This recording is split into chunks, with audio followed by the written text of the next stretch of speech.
Isang araw paggising mo, 30 ka na. Samantalang parang kahapon lang ay 20 ka.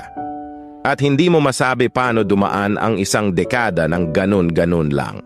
Ang tanging masasabi mo ay parang kailan lang. Pakiramdam mo wala naman nagbago, pero patuloy kang naninibago sa kalagayan mo. Unti-unti mong naiisip ang mga pangaral ng mga magulang mong tugma sa kinaroroonan mo ngayon. Lahat ng kahapon ay aral sa buhay mo.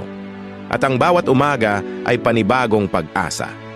Kaya huwag kalimutang i-enjoy ang buhay habang itinatama mo ang mga bagay kung saan ka sumablay at unti-unting lasapin ang success na meron ka.